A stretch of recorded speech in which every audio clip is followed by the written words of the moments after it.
Hello everyone, welcome to this week's episode of Wehry Weekly History and Entertainment News. As Massachusetts COVID numbers continue to decline, more arts and entertainment facilities will be opening as well. On this week's episode, I'll be talking about some organizations' plans for 2021. As well as more art exhibits coming to some of the region's most famous museums, and giving local artists a chance to shine. First, it's time for this week's trivia question, which will be answered during the RT Favorite Film segment. This week's question is, which genre did famed horror movie director Jordan Peele get his career started in? Now, for this week's local entertainment headlines. In some breaking news, Governor Charlie Baker has announced plans to move into Phase 4, the last step in Massachusetts' four-phase COVID reopening process.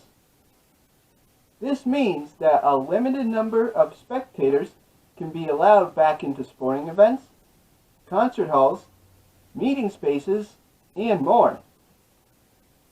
COVID infection rates have finally begun to slow down, and as of last count, more than 1.2 million people have received at least their first dose of the vaccine. Phase 4 will be coming later in March, though no date has been confirmed yet.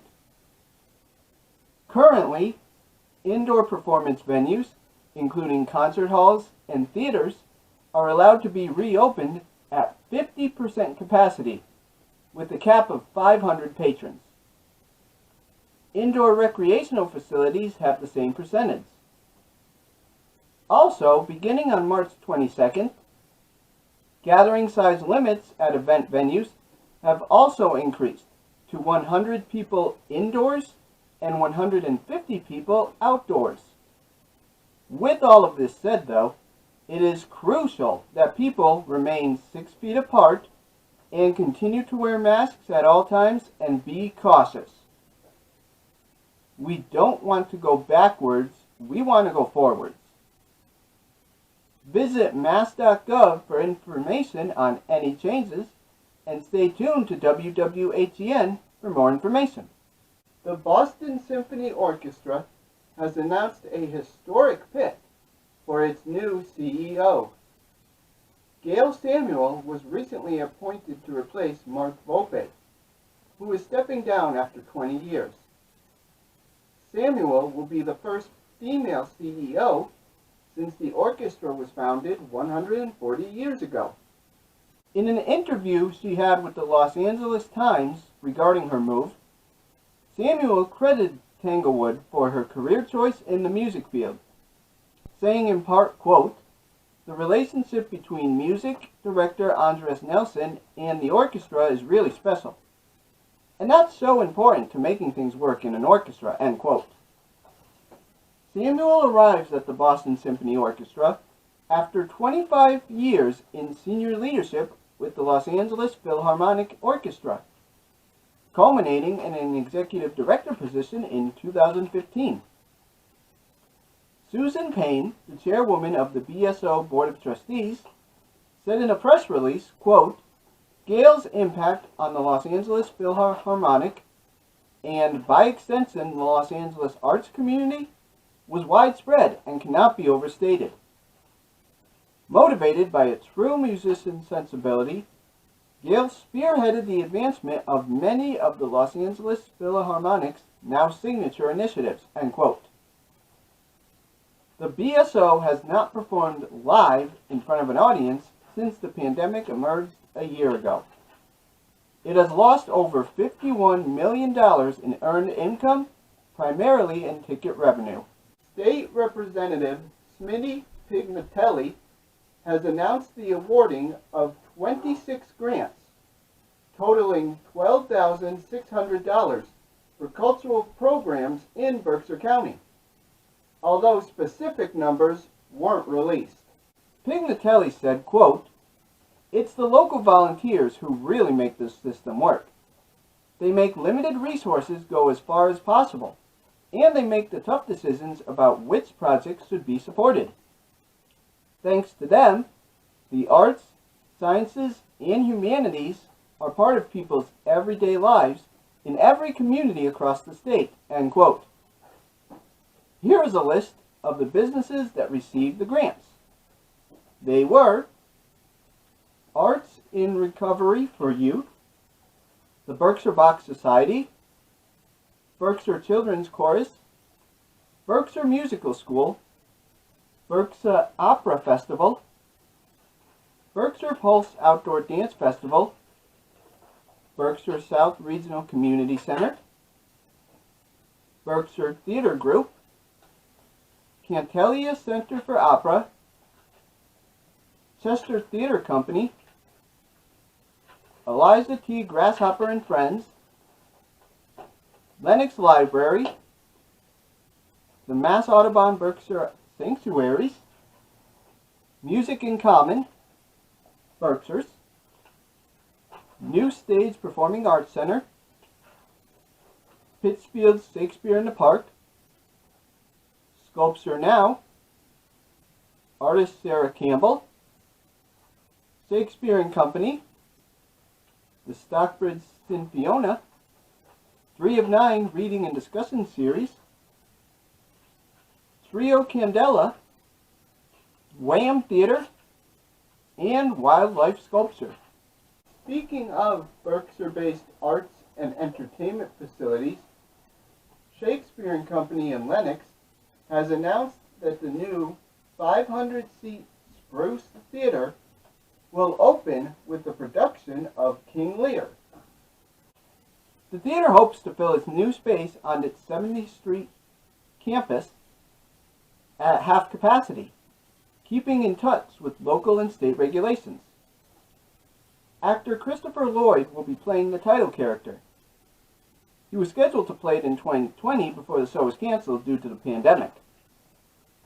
In an interview with the Berkshire Eagle, Artistic Director Allyn Burrows stated, quote, "We've been considering this particular location on the property for a long time.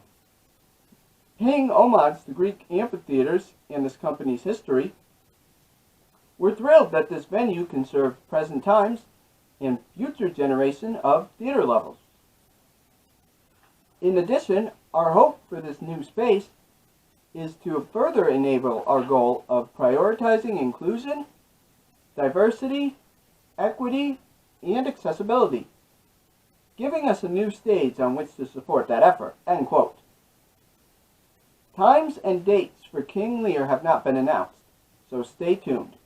The Clark Art Museum in Williamstown has announced 2 new events titled In the Foreground.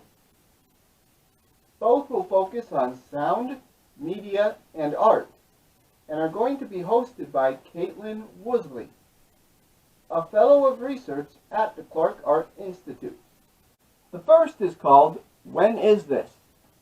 At this event, Brian Michael Murphy, a writer and media professor at Bennington College, will be exploring intersections between race and the materiality of media, examining how media technologies represent and reshape human experiences. The second event is called The Sound Can Touch You Directly. At this event, Christina Kubisch, a pioneering sound artist, will be speaking on her history of sound installations. Trained as a composer and flute player, she has worked on several unique techniques to realize her best talents. She will be describing her training in post-war Germany, her reinvention of technology and media in her artistic practice, and her experiences in the world of experimental music. Both of these talks are sure to be unique for art, music, and sound fans everywhere. The When Is This event will be taking place on Tuesday, March 9th, and the Sound Can Touch You Directly event will be taking place a week later, March 16th. Both talks will occur at 12 p.m. You can listen to both episodes on Clark Arts, iTunes, and Spotify pages, or visit the website shown here for more information. In a break from their usual exhibits, the Norman Rockwell Museum will be presenting Enchanted, a history of fantasy illustrations. This exhibit explores fantasy archetypes from the Middle Ages to today. It will present concepts of mythology, fairy tales, fables, good versus evil, and heroes versus villains through paintings, etchings, drawings, and digital art through the ages. Over 70 different artists will be featured at this event, which is a nice break from Rockwell's usual artwork that the museum highlights. Enchanted, a history of fantasy illustrations, will be taking place at the Norman Rockwell Museum, which is located at 9 Glendale Road in Stockbridge, from June 2nd through October 31st.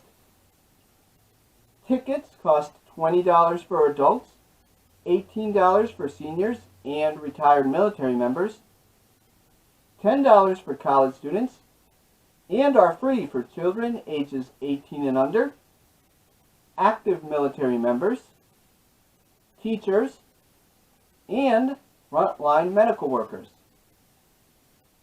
Visit nrm.org for more information on this and all art events showing at the museum. Speaking of art exhibits, the town of New Marlborough, located to the southeast of Great Barrington, is asking for artist submissions for their new exhibit, Wonder in the Wander.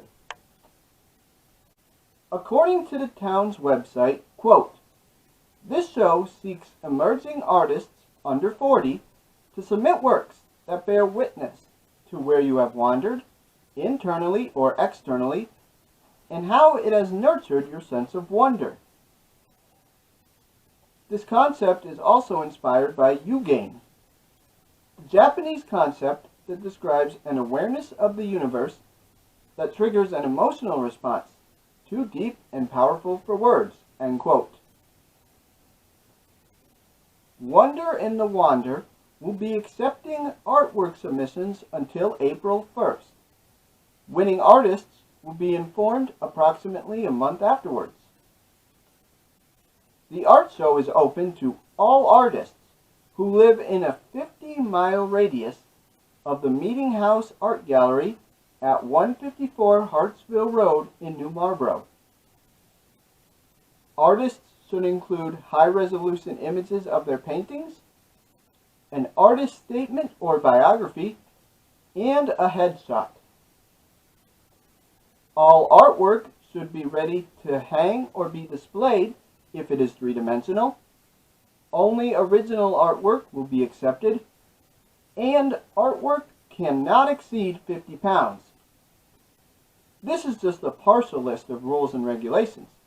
For the full list, please visit newmarlborough.org or email wonder21@newmarlborough.org. The Mahawi Theater in Great Barrington will be presenting a virtual album release party from singer A.J. Croce. Croce is the son of singer-songwriters Jim and Ingrid Croce, but has made his own name in music. His latest work, by request, will be his 10th album since his self-titled debut was released in 1993. This concert will be taking place with the help of Madeline Events and Concerts. The event will be in two parts. The first will be the actual album release show on Thursday, March 18th. Then, a week later on March 25th, Croce will be holding a retrospective performance of his 30-year career. Tickets for this cost $15 if you want to see just one of the events, or $25 if you want to bundle them. Visit either the Mahawi's website or the ones shown here for more information and to purchase your tickets. All sales are final. In lieu of a Wehry Weekly History segment this week, we will be doing RT's favorite films. This week's movie is one of the best horror movies of the past 10 years. 2019's Us. In this movie, we meet married couple Adelaide and Gabe, played by Lupita Nyong'o and Winston Duke, respectively. They are taking their two children, Zora and Jason, on vacation to a beach house in Santa Cruz, California. Unfortunately, while there, some uninvited guests come and turn the vacation from amazing to awful. They're doppelgangers. Called the Tethered, these mysterious and violent doppelgangers live in underground tunnels, only emerging to attack their real-life versions. Can the family find a way to escape the treachery of the Tethered? Us was one of 2019's biggest success stories, earning just over $175 million in the United States alone, making it the 12th highest grossing movie of the year, and the highest grossing 2019 movie that was not based on a franchise. But so why do I love Us? It's the performances of Lupita Nyong'o as Adelaide and her doppelganger Red. The performances are so different it's like watching two separate actresses. It's one of the best horror movie performances ever. Also, the movie isn't bloody at all. It's more of a psychological horror film, which are the best ones in my opinion. Director Jordan Peele knows how to balance scares with smaller, quieter scenes and even some laughs. Also, this movie has so many twists and turns that you don't know where it will go next. Us also provides the answer to this week's trivia question. As a reminder, this week's question was, which genre did famed horror movie director Jordan Peele get his career started in? The answer, which may surprise you, is comedy. Jordan Peele got his start on TV shows such as Mad TV and his award-winning self-titled Comedy Central Key and Peele show with fellow Mad TV alum Keegan-Michael Key. People were surprised and very confused in a good way when Peele announced his intentions to direct the 2017 horror movie Get Out. This career shift proved to be excellent for Peele's career. Not only was Get Out an enormous hit, and maybe mentioned in the future on WWHEN, it won him an Academy Award for Best Original Screenplay, proving that this comedian by trade knew how to scare people just as well. That ends this week's episode of Wehry Weekly History and Entertainment News. You can watch this week's episode on channel 1301 of PCTV, CTSB TV, and NBCTC. Airtimes on all three of these networks vary. Visit the websites shown here for more information. Also, if you would like to see the episodes in HD quality, make sure to check out my YouTube page at RT Wehry. Thank you.